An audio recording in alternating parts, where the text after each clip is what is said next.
ঘড়িতে এখন 5টা মতন বাজে, হাঁটতে বেরিয়েছি। তো এই যে পাশে আরেকটা বান্ধবী আছে, ও যাবে বলেছে। তো আজকে আর ঘরে না থেকে ভাবলাম সকাল সকাল একটুখানি হাঁটতে বার হই, তো সেই কারণে আর কি। সকালে উঠে তো সবসময় ঘরে এক্সারসাইজ করি বা হাঁটাহাঁটি করি, তবে যখন একটা সঙ্গী পেয়েছি এরকম মর্নিং ওয়ার্ক করার, তো ওই জন্য একসাথে মিলেই আমরা ঠিক করেছিলাম যে এবার থেকে আমরা মর্নিং ওয়ার্কে যাব, মানে বাইরে আর কি হাঁটাহাঁটি করব। তো তার জন্যই আর কি দুজনে মিলে বেরিয়ে পড়েছিলাম। আর এই যে দেখো এত সুন্দর সূর্যটা লাগছে, ফোনে হয়তো অতটা ক্যাপচার করতে পারিনি। তো মোটামুটি অলমোস্ট আমাদের 1 ঘন্টা হাঁটা কমপ্লিট হয়ে যাওয়ার পরে আমরা বাড়ি ফেরার রাস্তায় একটা ছোট্ট ক্লিপ শেয়ার করেছিলাম। এত পরিমাণে গরম লাগছিল, তবে এই সকালের রোদটা না অতটাও কিন্তু আমাদের স্কিনের জন্য খারাপ নয়, এই রোদটা কিন্তু শরীরের জন্য ভালো। তো সেরকমই আর কি, সেই জন্য আর সানস্ক্রিন মেখে যায়নি, সকালে শুধুমাত্র উঠে মুখটুকগুলো ধুয়ে বেরিয়ে পড়েছিলাম। এখন চলে এসেছি ঘরে, ঘড়িতে এখন 7টা মতন বাজে। এখন সবাই ঘুমোচ্ছে, এই ফাঁকে চেষ্টা করবো সমস্ত কাজগুলো করার। সকালবেলাতে একটু তাড়াতাড়ি উঠতে পারলে না কাজগুলো কিন্তু খুব সুন্দর গুছিয়ে করা যায়। তবে আমার ক্ষেত্রে কি হয়, যত সকালে উঠি না কেন আমার কোনো না কোনোভাবে এক্সট্রা কোনো কাজ আমার সামনেই চলে আসবে। আর যদি কোনো জায়গায় একটু অগোছালো দেখেছি সেটা আমাকে সাথে সাথেই পরিষ্কার করতে হবে। এই যে আজকে পুরো 4:45-এ ঘুম ভেঙেছে, তারপর থেকে কন্টিনিউয়াস পুরো সমস্ত কাজকর্ম করে গেছি। তাও কিন্তু কোথাও একটা মনে হচ্ছিল যে এটা করলে ভালো হতো, ওটা করলে ভালো হতো। মানে এক্সট্রা যে কাজকর্মগুলো নর্মালি ঘরবাড়ি পরিষ্কার করা, রান্নাবান্না, খাওয়া দাওয়া, এগুলো কিন্তু সমস্তটাই আমার 12টার মধ্যে হয়ে গেছিলো। আর একটু সময় যেটা আমার মনে হয় যে এই সময়টা যদি বাড়িতে বসে থাকতাম আরও হয়তো কাজ হলো, সেটা হলো চিকুকে স্কুল থেকে আনতে যাওয়া। ওই যে হেঁটে স্কুলে যাওয়া আবার ওকে নিয়ে আসা, ওখানেই সময় লেগে যায়। তার উপরে ছুটি হওয়ার সাথে সাথে তো সঙ্গে সঙ্গে ফিরতে পারি না, ওর বই খাতা সমস্ত কিছু ব্যাগে নিয়েছে কিনা, বা HW CWর খাতাগুলো চেক করা, ম্যাডামদের সঙ্গে কথা বলা, সব মিলিয়ে একটু কিন্তু লেট হয়ে যায়। তো যাই হোক, আজকে সকালে টিফিনে বানাবো ফ্রাইড রাইস মতন। তো সেই জন্য আমি সকালে প্রথমে ভাতটা বানিয়ে নিয়েছি, ওদিকে ভাতটা হয়ে গেছে। আর আজকের এই ফ্রাইড রাইসটা বানানোর জন্য আমি একটু গাজর, পেঁয়াজ কুচি, আলু কুচি করে নিয়েছিলাম, হালকা সামান্য ফ্রাই করে নিয়েছি, যেহেতু পাতলা পাতলা কেটেছি তো তাড়াতাড়ি আর কি সিদ্ধ হয়ে যাবে। আর উপর থেকে আমি কয়েকটা সস দিয়ে দিচ্ছি, dark chilli sauce, tomato sauce, এই সমস্ত দিয়েছিলাম। আর তার সঙ্গে কিন্তু একটু মেয়োনিজও দিয়েছিলাম। মেয়োনিজটা দিলে কী হয়, ফ্লেভারটা না একটু অন্যরকম আসে। সামান্য নুন চিনি দিয়েছিলাম, তারপর রান্না করা ভাতটা এখন দিয়ে দেবো। এই রকম রাইসের উপরে যে কোনো খাবার বানিয়ে দিলে কিন্তু সেটা কিন্তু খেতে খুব ভালো হয় দেখবে। অন্তত লাঞ্চ টাইমে পেটটাও ভরা থাকে। ওই পরোটা, তারপর তোমার কেক টেক খাওয়ার থেকে এই রাইসটা খাওয়া আমার ভালো মনে হয়। সেই জন্য যখনই লেট হয়ে যায় কিংবা চটজলদি খাবার বানাতে চাইলে আমি কিন্তু এই ফ্রাইড রাইসটা বানিয়ে থাকি। মাঝে মধ্যে কিন্তু এর মধ্যে একটু সয়াবিনও দিয়ে থাকি, ডিম দিয়ে থাকি, এইরকম আর কি। আমার আগের দিনের ভিডিওতে আমি তোমাদেরকে একটা নেগেটিভ কমেন্ট শেয়ার করেছিলাম, তো সেটার হয়ে তোমরা এত সুন্দর সুন্দর আমাকে কমেন্ট করেছো, মোটিভেট করেছো, যেটা দেখে আমার ভীষণ ভালো লেগেছে যে না, এতগুলো মানুষের ভালোবাসার মাঝে ওই ছোট্ট একটা মানুষের কমেন্ট আমার কিছুই এসে যায় না। তাও তোমাদের মাঝে শেয়ার করেছিলাম। তো যাই হোক, এদিকে দেখতে পাচ্ছ উপর থেকে রাইসটা দিয়ে হালকা নাড়াচাড়া করে নেব। আর নামানোর আগে সামান্য নুন, চিনি আর একটু ব্ল্যাক পেপার ছড়িয়ে দেবো। আর রিয়া ব্লগ আইডি থেকে রিয়া লিখেছে যে এত কিছু তুমি ভেবো না, কুকুররা তো ঘেউ ঘেউ করবে, তুমি তোমার মতন এগিয়ে যাও, আমরা তোমার পাশে আছি, তোমার সঙ্গে দেখা করার অনেক ইচ্ছে রইল আমার। থ্যাংক ইউ রিয়া, এইভাবেই পাশে থেকেও, আর অবশ্যই দেখা করব তোমার সাথে। হ্যালো বন্ধুরা, সুপ্রভাত। কেমন আছো তোমরা সবাই? আশা করছি সবাই খুব ভালো আছো, আমরাও বেশ ভালো আছি। আজকে সকাল সকাল ভিডিওটা শুরু করেছি। ঘড়িতে এখন বাজে 6:45। তো ঝটপট কাজকর্মগুলো সারবো, তার আগে ভাবলাম স্নান করে নিই। বাইরে মেঘলা ওয়েদার, ঝিরিঝিরি বৃষ্টি পড়ছে, তার উপরে এক বালতি জামা কাপড় আমি ভিজিয়ে দিয়েছি। তার কারণ এত জামা কাপড় হয়েছে, একটু একটু করে মানে বৃষ্টি হোক যাই হোক জামা কাপড় ভেজাতেই হবে, তা নাহলে অনেক জামা কাপড় হয়ে যাবে। অলরেডি ওখানে আরও একটা বেডশিট জামা কাপড় রয়েছে, সেগুলো কাচতে হবে। তো যাই হোক, চলো, চিকু এখনও ঘুমোচ্ছে, ওকে মোটামুটি 8টার সময় ডেকে দেবো। এখন বিছানাটা হালকা করে মানে ঠিক করে নিই, তা নাহলে বাসি বিছানা ওইভাবে থাকবে। তো চলো বিছানাটা আগে গুছিয়ে নিই, তারপর ওকে ডাকবো, স্কুলে যাবে, ঘরে কাজকর্ম সবই রয়েছে। তো চলো তোমরা ভিডিওটা দেখতে থাকো, আশা করছি ভালো লাগবে। এখন বিছানাটা পরিষ্কার করে নেব। তার আগে ভাবলাম আমার যেহেতু কয়েকটা এখানে বালিশ রয়েছে, তো আগের দিনকে না মোটামুটি 2-1টা মতন আমি ভালো করে রোদ খাইয়েছি, যার জন্য সেই বালিশগুলো একদম হালকা ফুলে উঠেছে। তো ভাবলাম সেইগুলোতে এখন কভার লাগিয়ে ওই বালিশগুলো ব্যবহার করব। আর যেগুলো অনেকটা চিটে হয়ে গেছে কিংবা কেমন ভারী ভারী লাগছে দেখবে, মানে অনেক দিন মানে মাথায় দিলে না কেমন বালিশগুলো চিটে হয়ে যায়, ভারী লাগে। তবে একটু রোদে দেওয়ার পর কিন্তু বালিশগুলো খুব সুন্দর হালকা হয়ে যায়। তো সেই জন্য আর কি বালিশগুলোকে চেঞ্জ করে নিচ্ছি আর এই কভারগুলোই লাগাচ্ছি। বন্দি পাখি আইডি থেকে দিদিভাই লিখেছো, অনেক দিন পর কমেন্ট করলাম, তবে তোমার ভিডিও আমি একটাও মিস করি না। তোমার কাজগুলো দেখতে আমার খুব ভালো লাগে, কত গুছিয়ে কাজ করো তুমি। চিকু কেমন আছে? প্রথমে জানাই অসংখ্য ধন্যবাদ দিদিভাই। আর হ্যাঁ, আমরা সবাই ভালো আছি। আর অনেক দিন পর তোমার কমেন্ট পেয়ে কিন্তু সত্যি খুব ভালো লাগছে। এই যে দেখতে পাচ্ছ চিকু ঘুমাচ্ছে, কেননা সকালবেলা না ওই আর কি লেটে ঘুম থেকে ওঠে, আমরা মোটামুটি তাড়াতাড়ি উঠে পড়ি। তো ভাবলাম ওর জন্য বিছানাটা বাসি করে রেখে দেবো, যেহেতু ঘর এরপরে ঝাঁট দেওয়া মোছা সমস্তটাই রয়েছে। চিকু তো এখন বিছানার মাঝখানের দিকে ঘুমোচ্ছে, আর ওই সাইডের দিকে কিন্তু বালিশগুলোকে গুছিয়ে বিছানাটা কিন্তু হালকা ফুলকাভাবে ঝেড়ে নিয়েছি।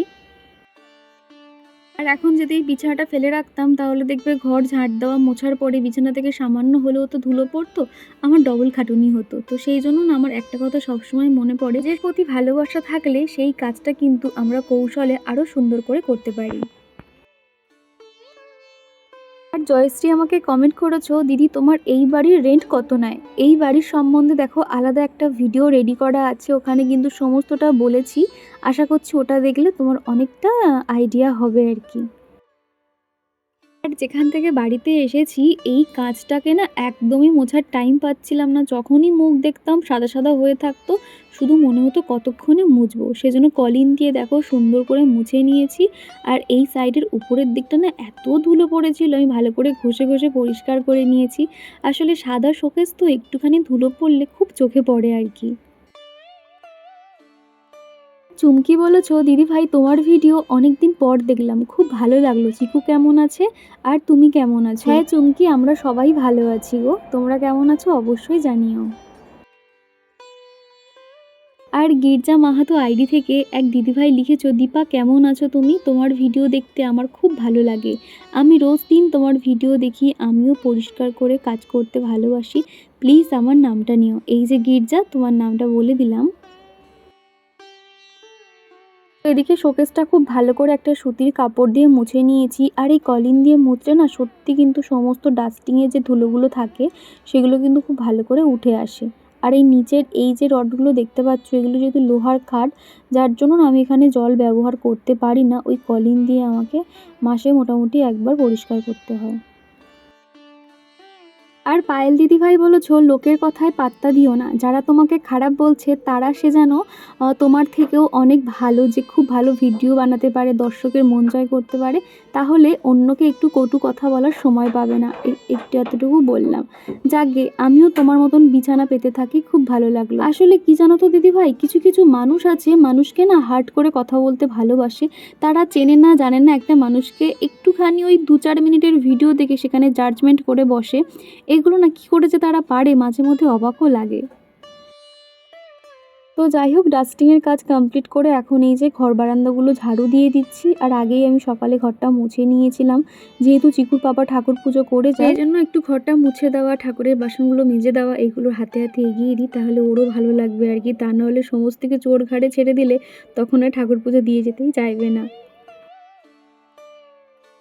আর প্রিয়াঙ্কা দিদিভাই বলেছো, খুব ভালো লাগলো তোমার বাবার বাড়ির ভিডিওটা। তুমি এবারে যখন বাড়িতে গেছিলে তুমি কোনো কসমেটিক্স কেনোনি, হেয়ার কেয়ারের ভিডিও দাও প্লিজ। প্রথমেই বলে আমি না মানে কিনতে বেরিয়েছিলাম আমি আর দিদি কয়েকটা কসমেটিক্স, তবে যে দোকান থেকে কিনি সেই দোকানটা বন্ধ থাকার কারণে সেটা তখন আর নিতে পারিনি। তো মোটামুটি এরপর তো যাবো আবার 1-1.5 মাস পরে, তখন গিয়ে হয়তো কিছু একটা নিয়ে নেবো। আর এমনিতেও মোটামুটি সবই ছিল আমার কাছে, সিট মাস্ক থেকে শুরু করে ফেসিয়াল কিট, এই আর কি।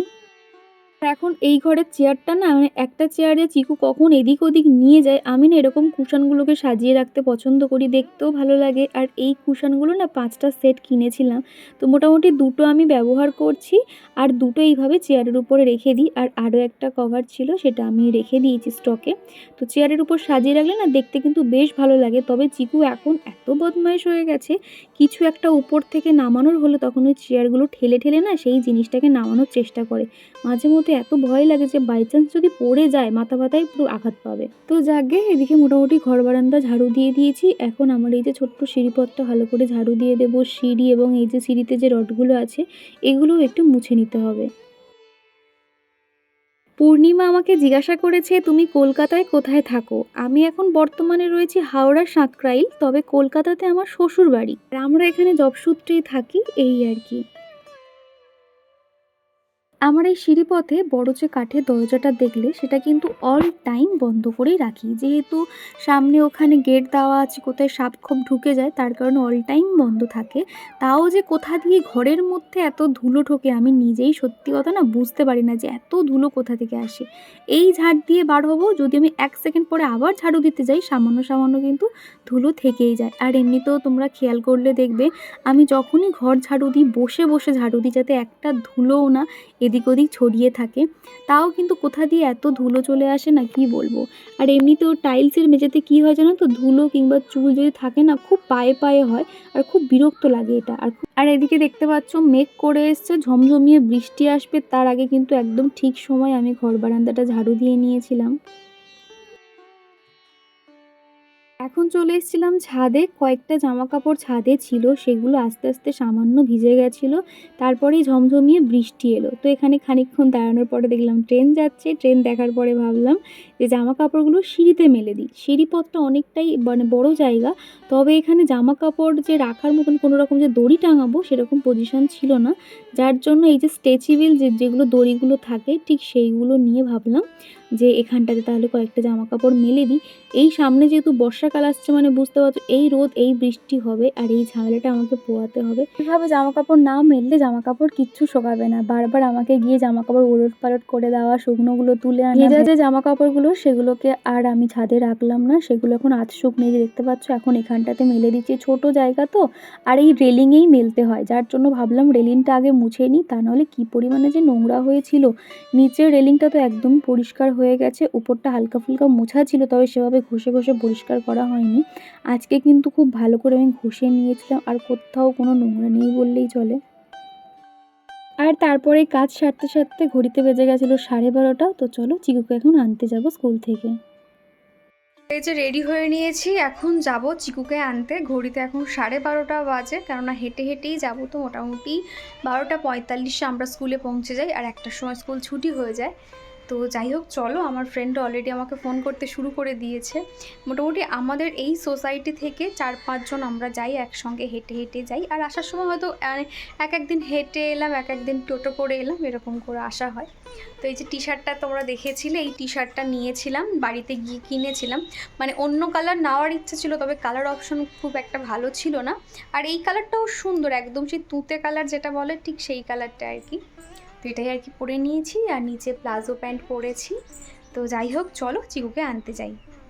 আর তারপরে এখন চিকু স্কুল থেকে চলে এসেছে। বাড়ি ফিরতে ফিরতে মোটামুটি আমাদের 1:45 মতন বেজে গেছিলো। আর বাইরে প্রচুর গরম ছিল, হালকা বৃষ্টি হলেও ভালোই গরম লাগছিল। আর এখন এই যে ভাত বাড়ছি, চিকুকে খেতে দেবো, তারপর আমি খাবো আর কি। আজকে রান্না হয়েছিল আলু পটল দিয়ে মাছের ঝোল, তার সঙ্গে হয়েছে লোটে মাছের ঝুড়ি, মানে ওই শুকনো শুকনো করেই বানিয়েছিলাম। আর এখন চিকুর ভাতটা মেখে দেবো, ও এদিকে খাবে, তারপর আমার কাজগুলো সেরে নেব। এরই সঙ্গে চলো আমার প্রিয় দিদিভাই ও বোনেদের নাম নেওয়া যাক। প্রথমেই কমেন্ট করেছে গির্জা মাহাতো আইডি থেকে দিদিভাই চুমকি, বন্দি পাখি আইডি থেকে Didibhai Joyshree, unique Riya blog ID থেকে এক বন্ধু, Priyanka lifestyle, Anupama Mitra, Urmi Didibhai, Shilpi fashion, Purnima Nath, Arpita, Bilkis lifestyle blog, Kanika Didibhai, Rubina Didibhai, Tanaya Biswas, Rakhi, Pradip Ghosh, simply housewife ID থেকে Didibhai, Tina lifestyle, Jhuma Didibhai, baby mom Dipa, Purnima Nath Payel. তো তোমাদের সকলকে জানাই অসংখ্য ধন্যবাদ এত সুন্দর সুন্দর কমেন্ট করার জন্য। তোমাদের কাছে একটা রিকোয়েস্ট, এইভাবেই আমার পাশে থেকো। তো চিকুকে খেতে দিয়ে আমিও কিন্তু খেতে বসে গেছিলাম, আর এখন রান্নাঘরটাকে পরিষ্কার করে নেব। বেশ কয়েকটা বাসন পড়েছে, তারপর আর কি আমার সকাল থেকে যে কাজকর্মগুলো, একটুও বসার টাইম পাইনি। এবার একটু রেস্ট নেব, চিকুকে ঘুম পাড়াবো, তারপর সন্ধ্যেবেলা তোমাদের সঙ্গে কথা বলবো আর কি। তার আগে না রান্নাঘরটা এরকম অগোছালো হয়ে থাকলে একদমই ভালো লাগে না। আগেই না এক এক সময় এরকমই হয়ে যায় যে খাওয়া দাওয়ার পরে বাসনটা মাজতে ইচ্ছে করে না, তখন কিন্তু বেসিনে রেখে দিই, আর সেই বাসন মাজতে মাজতে কিন্তু ওই 5টা সাড়ে 5টা বেজে যায়। তো তখন তো সন্ধে পড়ে যায়, তার জন্য ভাবি যে না, খেয়ে দিয়ে আর ল্যাদ খাবো না, সোজা কাজগুলো সেরে নেব, তারপর না একটু রেস্ট করা যাবে। চিকুকে যে টিফিন দিয়েছিলাম সেই টিফিন বক্স এবং জলের বোতল প্রত্যেক দিনই পরিষ্কার করে নিই। বাচ্চারা দেখবে জল খায় তো মুখ দিয়ে, তো সেটা প্রত্যেক দিনই না গরম জলে পরিষ্কার করা উচিত। তবে ফ্লাক্সটা গরম জলে আর করতে পারিনি, আজকে মোটামুটি হাত দিয়ে ঘষে ঘষে পরিষ্কার করে নিয়েছি। আমি আমার রান্নাঘরে এই যে সেলফ কাউন্টার বলো বা gas counter top, gas oven পরিষ্কার করার জন্য একটা সলিউশন বানিয়েছিলাম। তো সেগুলো দেখে না তোমরা অনেকে জিজ্ঞাসা করেছো এই সলিউশনটা কিভাবে বানিয়েছো। যেমনই কালকেই অর্পিতাও জিজ্ঞাসা করছিল, দীপা তুমি এটা কিভাবে বানিয়েছো। আর একটুখানি তো আছে, যখন শেষ হয়ে যাবে আমি অবশ্যই তোমাদেরকে দেখাবো। তার আগে তোমাদেরকে মুখেই বলে দিচ্ছি, সামান্য জলের মধ্যে একটু বেকিং সোডা, ভিম লিকুইড, একটু লেবু রস, ডিটারজেন্ট পাউডার সামান্য করে দিয়ে ওই লিকুইডটা বানাবে।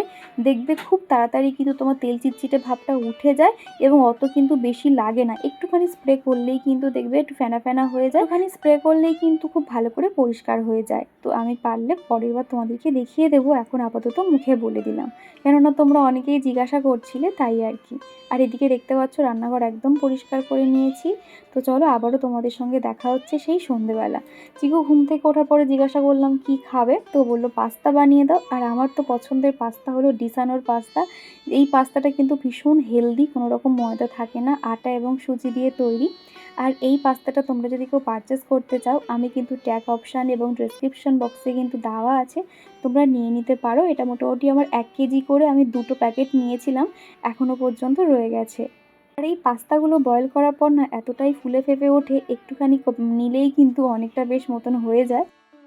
পাস্তা আমি সবসময় ডিম দিয়ে বানাই, তবে পাস্তা না ডিম ছাড়াও কিন্তু সুন্দর লাগে খেতে। ঠিক এইভাবে বানাবে, আর এইভাবে খেতেও কিন্তু দারুণ লাগে। অনেক কিছু দিয়েছিলাম যদিও ইনগ্রেডিয়েন্টস, তো তোমরা দেখতেই পাবে। তো এদিকে না আমি এখানে সবজি হিসেবে শুধু দিয়েছি গাজর আর পেঁয়াজ, এর মধ্যে আলু টালু কিছু দিইনি। এমনিতেও পাস্তাটা অনেকটা ছিল সেই কারণে আর কি। সবজিগুলোকে হালকাভাবে কিন্তু ফ্রাই করে নিয়েছিলাম, তারপর সামান্য নুন, চিনি আর একটু এখানে প্যাকেট জাতীয় যে সসগুলো পাওয়া যায় সেগুলো সামান্য করে দিয়েছিলাম, red chilli sauce, tomato sauce, তো সামান্য মেয়োনিজ দিতে কিন্তু খেতে আরও বেশি ভালো হয়েছিল। সবশেষে একটা ম্যাগি মশলাও কেটে দিয়েছিলাম, যার জন্য ফ্লেভারটা খুব ভালো এসেছিলো। মাঝে মধ্যে ভাবি যে কম তেলে রান্না করব, বেশি রিচ খাবার খাবো না, তবে কি জানো তো অভ্যাস হয়ে গেছে। তো ভাবি যে সকালে এত হাঁটাহাঁটি করি, এক্সারসাইজ করি, যদি খাওয়া দাওয়াটা ঠিকঠাক করতে পারতাম তাহলে এফেক্টটা হয়তো খুব ভালো করে বোঝা যেত। তবে ওই যে খাওয়া দাওয়া কন্ট্রোল করতে পারি না, শুধু মনে হয় যে খাওয়া দাওয়া নিয়ে কোনো কম্প্রোমাইজ হবে না, মোটামুটি যখন যেটা ইচ্ছা হয় খেয়ে যাবো এরকম মনে হয়। আর যেহেতু আমরা বাঙালিরা, আমরা তো খাদ্যরসিক মানুষ, দেখবে ভালো কিছু রান্না করে নিজে খাবো না, এটা কিন্তু খুব কষ্টকর ব্যাপার হয়ে যায়। যারা দেখবে ভীষণ হেলদি, তারা যখন ডায়েটিং শুরু করে, তারা যে খাবার দাবার তাদের কত ফেভারিট, তারা তখন সেটা খেতে পারে না। সত্যি খুব মায়া লাগে। আমার একটা বোন আছে, সেও ওরকম খাবার দাবার কন্ট্রোল করতে পারে না। তো এখন আমি না ভাবি যে রোগা হওয়া কিন্তু ভালো, তুমি যত ইচ্ছে খাও, কোনো সমস্যা নেই, তবে খুব বেশি মোটা হয়ে গেলে কিন্তু সেটা খুব বিপজ্জনক এবং শরীরের জন্য খারাপ, কষ্টকর বলতে পারো।